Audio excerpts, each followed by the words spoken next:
Paraket Pashut, Daf Kufayin Dalit, sponsored the Refuah Shlema for Nasan ben Chaya. Rabbi Barbachana defines the dispute in the Mishnah between the Tanakama and Rabbi Shimon Gamliel. The apparent dispute is that Tanakama holds if a guarantor accepts a lender's stipulation, he can collect from him immediately, even if the borrower has real estate, whereas Rabbi Shimon Gamliel requires he attempt to collect first from the borrower. Rabbi Barbachana explains both agree, even if the lender stipulated he should attempt to collect first from the borrower. Their dispute concerns an Ariv Kablan, who assumes greater responsibility. Tanakama holds the lender does not have to go to the borrower first. Rabbi Shimon Gamliel holds he does. The Gemara rules generally like Rabbi Shimon Gamliel. This case is the one of three exceptions where the law follows the Tanakama. The Gemara explains the difference between a regular guarantor and an Ariv Kablan. Number one, if the guarantor's statement begins with how they lent him, the borrower is defined as the one primarily responsible to repay the debt. This is an ordinary guarantor responsible only if the borrower defaults. Number two, if the guarantor's statement begins with tain, give, the lender is the agent of the guarantor. It is as if he borrowed the money. This places his liability together with the borrower. The Gemara brings different opinions when the guarantor's level of commitment is ambiguous. Rabbi Yitzchak holds Lashon Arvus Arvus, Lashon Kablanis Kablanis. An explicit term of acceptance, Orev or Kablan, determines his status. The term Tain or Halveyu are not conclusive. Rav Chisda holds any combination of terms except Halveyu v'ani Orev, where he uses terms of a regular guarantor, both in his instruction to the lender and responsibility to pay, his intent is to be an Orev Kablan. Rabbah holds just the opposite. Only if both terms of his instruction to the lender and obligation to pay are those of an Ariv Kablan, such as mitain lo v'ani give him and I will give you back, is his intent to assume the full responsibility of a guarantor.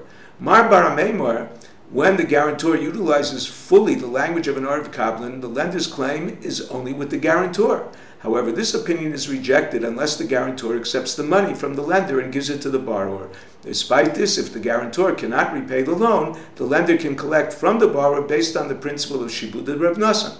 If A owes money to B and B owes money to C, C can collect from A. A summary. Number one, an ordinary guarantor obligates only if the borrower defaults. Number two, a guarantor who accepts a lender's stipulation. Despite this, the lender should attempt to collect from the borrower's real estate first. Three, an Ariv Kablan, a lender can always approach first. Number four, a guarantor accepted the loan money from the lender for the borrower. The lender collects from the borrower only if the guarantor cannot pay.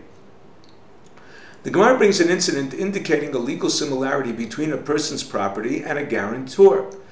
Rav Chanin deposed a judge who foreclosed immediately on property of a borrower without first offering him to repay cash.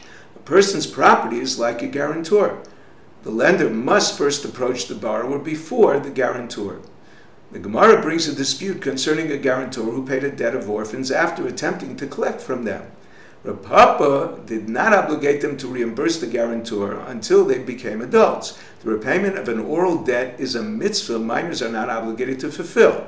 Rav Huna Bar Rabbi Yeshua holds they are obligated to reimburse the guarantor, even as minors, not to retain money not belonging to them. However, he did not obligate them because of the concern the father paid the debt before he died.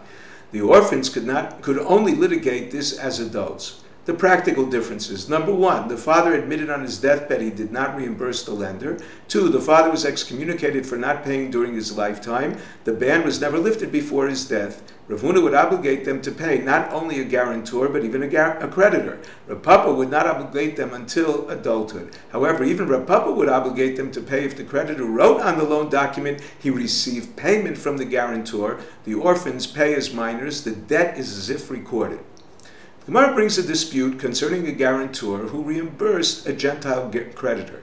Persian law holds the guarantor responsible. Therefore, the court does not assume the father paid the debt without the orphan's knowledge, because the lender would attempt to collect from the guarantor anyway.